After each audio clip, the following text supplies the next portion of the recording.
नमस्कार, आपके साथ मैं हूं विद्यानाथ झा। ये तस्वीर आप देख रहे हैं, ये सुखोई विमान की तस्वीर है और इसकी तैनाती की गई है भारत चीन सीमा पर। भारत के अरुणाचल प्रदेश में चीन की सीमा से लगे पासीघाट में सुखोई को तैनात कर दिया गया है। अब से कुछ देर पहले सुखोई पासीघाट में बनाए गए एडवांस्ड लैंडिंग ग्राउंड में तैनात किया गया है। इससे पहले केंद्रीय गृह राज्य मंत्री किरण रिजिजू ने पासीघाट में एडवांस्ड लैंडिंग ग्राउंड का उद्घाटन किया।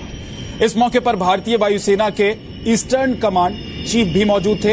आपको बता दें कि पासीघाट के अलावा दौलत बेग ओल्दी और न्यूमा में भी ऐसा ही 5वां एडवांस्ड लैंडिंग ग्राउंड तैयार किया गया है। पासीघाट भारत चीन सीमा पर स्थित है। भारत इन दिनों चीन से सटे इलाकों में देश की सुरक्षा कड़ी कर रहा है और इसकी तैयारियां भी की जा रही हैं।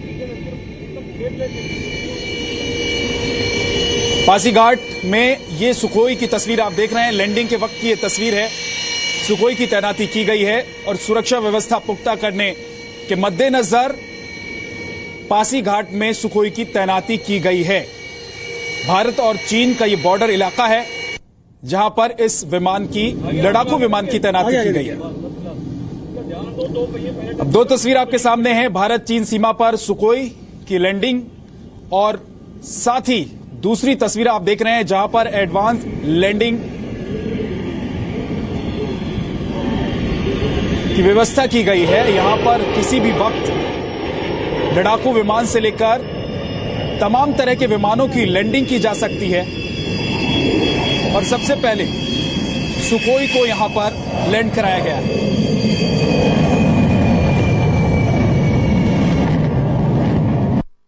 1962 की भारत चीन लड़ाई के दौरान इंडियन एयरफोर्स ने पासीघाट एयरबेस से भारतीय सेना के लिए जरूरी रसद और खाने पीने के सामान मुहैया कराए थे। उसके बाद इस एडवांस लैंडिंग ग्राउंड को बंद कर दिया गया। धीरे धीरे यहाँ एयरबेस के ग्राउंड पर घास निकल आई और ये किसी लायक नहीं रह गया। उसके बाद ये फैसला किया गया कि भारत चीन सीमा पर बने एयरबेस को काफी तेजी से डेवलप किया जाएगा। आज का दिन काफी खास है क्योंकि पहली बार पासीघाट एयरबेस पर सुखोई की लैंडिंग करा दी गई है। सुखोई की लैंडिंग हो जाने से अब भारतीय वायुसेना के पास वो ताकत आ गई है जिसके जरिए अगर चीनी सेना ने किसी भी हमले करने का दुस्साहस किया तो सुखोई का ये फाइटर प्लेन उससे निपटेगा। मनीष शुक्ला, जी मीडिया। और केंद्रीय गृह राज्य मंत्री किरण रिजिजू ने आज कहा कि भारत अब अपनी जमीन के साथ साथ हवा की सुरक्षा चाक चौबंद कर रहा है। पासीघाट में है जहां के एडवांस लैंडिंग ग्राउंड पर पहली बार सुखोई ने लैंड की है। इस मौके पर केंद्रीय गृह राज्य मंत्री किरण रिजिजू हैं जिन्होंने यहां उद्घाटन किया है। सर, आपने भी सुखोई पे सवारी की है। सुखोई फाइटर प्लेन का इतने एडवांस लैंडिंग ग्राउंड पर लैंडिंग करना कितनी बड़ी बात है? देखिए, जब तक आसमान सुरक्षित नहीं है तो देश सुरक्षित नहीं है। हमारे आर्मी के, हमारे पैरामिलिट्री फोर्सेस के सब मेहनत से जमीन पर डटे हुए हैं और उनको सुरक्षा जो कवर देने के लिए हमारे इंडियन एयरफोर्स के लोग पूरा दिन रात काम करते हैं। पासीघाट या अरुणाचल प्रदेश में ये पहली बार यहाँ सुखोई का लैंडिंग हुआ। इस कैपेबिलिटी का एयरक्राफ्ट का पहली बार यह लैंडिंग आज हुआ और आज ये एडवांस लैंडिंग ग्राउंड का भी इनॉग्रेशन हुआ। मैं यहाँ के जितना भी एयरफोर्स के ऑफिसर, उनके air chief marshal, air marshal eastern command, तमाम जितने भी एयरफोर्स के ऑफिसर्स और जवान, सबको मैं मुबारकबाद देना चाहता हूँ और ये देश के लिए बहुत बड़ी उपलब्धि है। सर, सुखोई इंडियन एयरफोर्स का सबसे एडवांस फाइटर प्लेन है। क्योंकि आपको काफी इस बारे में, आपने पहले भी इस बारे में सवारी की है, इसकी खासियत बताइए और यहाँ सुखोई तैनाती चीन के मुकाबले कितने हमारे रक्षा तैयारी मजबूत? ये ऐसा है, सुखोई 30 जो MKI कैटेगरी का जो फ्लाइट है, एयरक्राफ्ट है, ये दुनिया का सबसे बेहतरीन एयरक्राफ्ट में से है। जो फाइटर एयरक्राफ्ट जितने भी होते हैं उसके टॉप में आते हैं और हर देश को ये प्राप्त नहीं होते हैं। और हमारे हिंदुस्तान के जो पायलट्स होते हैं वो दुनिया के सबसे बेहतरीन पायलट्स में से है। इनका ट्रेनिंग, उसका जो उनके जो रहन सहन, कल्चर, बहुत ही डिसिप्लिन और बहुत ही अच्छी तरह से वो अपना सेवा करते हैं। इसलिए इसको दुनिया में कोई हमारे हिंदुस्तान के पायलट्स को हरा नहीं सकते। और मैं खुद जब सुखोई 30 MKI का उड़ान बढ़ा था तो मैंने भी महसूस किया कि उसमें, उस स्पीड में और उस आसमान में इतना सुपरसोनिक में उड़ना और जिस तरह से वो मैन्यूवर करते हैं, अलग अलग उसका टेक्निकल टर्म्स होते हैं, तो मैंने खुद महसूस किया। तो ये चीज जो है इसको देशवासियों को, बहुत ज्यादा लोगों को, तो आम आदमी को इसका जानकारी नहीं होते कि दिन रात कैसे अपने जीवन को दांव में रख करके हमारे एयरफोर्स वाले, हमारा जवान, सब फोर्सेस के जितने भी लोग होते हैं वो देश का रक्षा करते हैं। इसलिए मैं कल से, परसों से 3 दिन से अरुणाचल के विभिन्न जगह में दौड़ा करके रक्षाबंधन के अवसर पर मैंने कल बोमडिला में आशा भोसले जी हमारे साथ आए, उन्होंने भी सब सिपाहियों को रक्षाबंधन राखी बांधी। उसके बाद तवांग में भी फिर हम निर्मला जी के साथ में थी, वहां में तवांग में भी बहुत अच्छा से कार्यक्रम हुआ। और आज पासीघाट में ये जो एडवांस लैंडिंग, ये जो इनॉग्रेशन हुआ, ये बहुत बड़ा उपलब्धि है ये देश के लिए। और हमारा अरुणाचल प्रदेश को पहली बार ये एयरफोर्स का मैप में लाना, ये देश के लिए बहुत बड़ा दिन है आज का दिन। मेरा आखिरी सवाल, इसके बाद क्या तरीके की प्लानिंग है सरकार के लिए? सरकार तो कर ही रहे हैं, आप तक हम ज्यादा बोलने का जरूरत नहीं, जो हमको करना है वो हम दिखा रहे हैं। तो हमारे साथ थे केंद्रीय गृह राज्य मंत्री किरण रिजिजू, जिनका कहना था कि यहाँ पर पासीघाट में सुखोई की लैंडिंग से, सुखोई जिस तरीके से फाइटर प्लेन है उसकी तैनाती से हमारी रक्षा तैयारियां काफी मजबूत हो जाएंगी। मनीष शुक्ला, जी मीडिया, पासीघाट।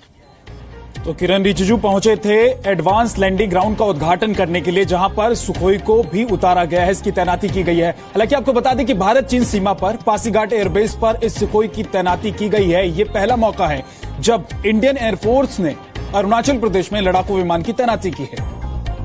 हमारे साथ इस वक्त इंडियन एयरफोर्स के ईस्टर्न कमांड हेड हैं, जिनसे हम बात करते हैं। सर, पासीघाट पर सुखोई की लैंडिंग कितना हमारी रक्षा तैयारियों को मजबूती देता है? अब देखो, एक तरह से ये पहली बार है कि कोई भी लड़ाकू जहाज, फाइटर एरोप्लेन अरुणाचल प्रदेश में लैंड किया हो। हम जब शुरू किए थे तो 7 ALG को सुधारने में ये कार्य एक तरह से परिवर्तन है कि यहाँ के लोगों को जोड़ सके बाकी देश के साथ, वो ज्यादा महत्वपूर्ण है। पर जब आप कुछ फैसिलिटीज बनाते हो, वो तो दोनों सिविल और मिलिट्री भी इस्तेमाल कर सकते हैं, सही है, पर इससे हमारी जो कैपेबिलिटी है, हमारे पोटेंशियल है फॉर मूविंग फोर्सेस फॉरवर्ड, ये इस पे पॉजिटिवली एक कदम आगे है। आप लोगों की क्या प्लानिंग है इसके बाद? अभी हमारे 7 ALG है जो हम बना रहे हैं, 5 ये 5वां है जो मैं ही खुद ही आके इनॉग्रेट किया था। इसके अलावा हमारे पास टूटिंग है, तवांग है, विजयनगर रुक गया है क्योंकि वहां पे सड़क बनी नहीं है, और सड़क बन जाए तो हम विजयनगर भी बना देंगे। पर ये एक जो बात मैं पहले बताया था कि यहाँ से ये रनवे होने के कारण ये कनेक्ट करता है पूरी दुनिया को, है ना, और लड़ाई के संभव में तो naturally it gives you better capability. और पासीघाट से मेरे सहयोगी मनीष शुक्ला सीधे जुड़ गए हैं, उनका रुख कर लेते हैं। मनीष, इस ग्राउंड की अहमियत क्या है और किस तरह का ग्राउंड है ये? देखिए, पासीघाट का जो एडवांस लैंडिंग ग्राउंड है, इसको मेंटेन करना काफी मुश्किल था, क्योंकि यहाँ पर काफी ज्यादा जो टेरेन है काफी टफ है। ये पहाड़ी इलाका है, यहाँ काफी धूल उड़ती है। जैसे कि आप जानते हैं कि अगर ऐसी जगहों पे जो रनवे हैं उन पे अगर ज्यादा धूल है, डस्ट है और उतरने के लिए सही माहौल नहीं है, सही टेरेन नहीं है, तो ऐसे वक्त में लैंडिंग काफी मुश्किल होती है। आप पीछे मेरे देख सकते हैं कि यहाँ पर सुखोई आपको दिख रहा है, जिसने अभी थोड़ी देर पहले ही यहाँ पर लैंडिंग की है। और दूसरा जो सबसे बड़ी बात है कि ये फर्स्ट टाइम ये लैंडिंग हुई है, इसका इनॉग्रेशन हुआ है। 1962 में आपको बताएं विद्या, यहाँ पर पहले भी इंडियन एयरफोर्स ने कोशिश की थी लैंडिंग करने के लिए, भारतीय सेना के लिए जब लड़ाई चल रही थी रसद पहुंचाने की कोशिश की गई थी, लेकिन उसके बाद हमने बंद किया था। और आज जैसा कि बताया जा रहा है कि अरुणाचल प्रदेश में ये पहला इस तरीके का एडवांस लैंडिंग ग्राउंड है जहां पर सुखोई बड़े आराम से लैंड कर चुका है। इस ग्राउंड से क्या फायदा होने वाला है भविष्य में मनीष?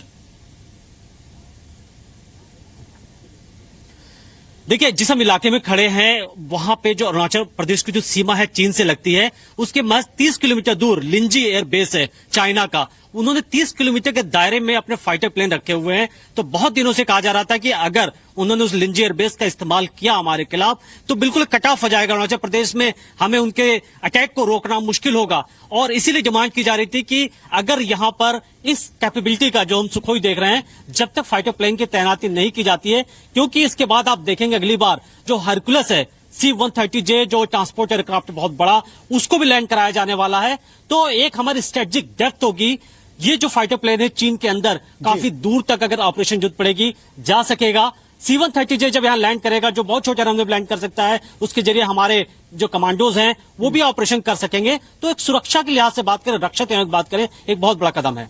तो इन विमानों की तैनाती यहां पर रहने वाली है या फिर इनको लैंड कराकर देखा जा रहा है कि क्या सही तरीके से इस ग्राउंड का इस्तेमाल हो पा रहा है या नहीं हो पा रहा है? देखिए विद्या, ये 1 या 2 दिनों की मेहनत नहीं होती है। पिछले ये 1-1.5 साल से यहाँ काम चल रहा था। बहुत ये टफ काम है। अगर मैं अपने कैमरामैन सूरज से कहूं तो थोड़ा सा आपको रनवे के बगल की जो जमीन है ये भी थोड़ा साथ में दिखाएंगे कि देखिए यहाँ पर कुछ दिनों पहले इसकी लेबलिंग की गई है और ये ऐसा इलाका है जहां पर आसपास के इलाके काफी पहाड़ी हैं, तो छोटे छोटे पहले प्लेन यहाँ पर लैंड कराने की कोशिश की गई कि हम करा सकते हैं कि नहीं। उसके बाद AN-32 अगर देखें तो उसको भी लैंड कराने की कोशिश हुई। उसके बाद फैसला किया गया, क्योंकि सुखोई की लैंडिंग जैसा कि आप विद्या जानते हैं बहुत मुश्किल काम है, क्योंकि इसका स्पीड इसकी बहुत ज्यादा होती है। इसको एक लंबा रनवे चाहिए, काफी ये हैवी एक तरीके से सुखोई ये जो प्लेन होता है। तो ऐसे वक्त में ये लैंडिंग की जा चुकी है और उसके बाद अब लगातार यहां पर सुखोई को स्टेशन किया जाएगा, उनके फाइटर प्लेन को यहां पर तैनात रखा जाएगा ताकि किसी भी इमरजेंसी के टाइम में यहां इसके जरिए हम अरुणाचल प्रदेश को तो बचा ही सके, हमले भी कर सके अपने दुश्मनों पर। बहुत बहुत शुक्रिया मनीष इस पूरी जानकारी के लिए। तो अरुणाचल प्रदेश और चीन के बॉर्डर इलाके में इस प्लेन की तैनाती की गई है। लड़ाकू विमान है, प्रथम पंक्ति का विमान है और जाहिर सी बात है जैसा कि मनीष बता रहे हैं कि क्योंकि चीन ने पहले ही इस तरह के विमानों की तैनाती अपने इलाके में कर रखी है, तो भारत के लिए बहुत जरूरी हो जाता था कि वो भी अपने इलाके में सुरक्षा व्यवस्था को मजबूत बनाए रखने के लिए, अपने बॉर्डर इलाके को मजबूत बनाए रखने के लिए इस तरह के विमान की तैनाती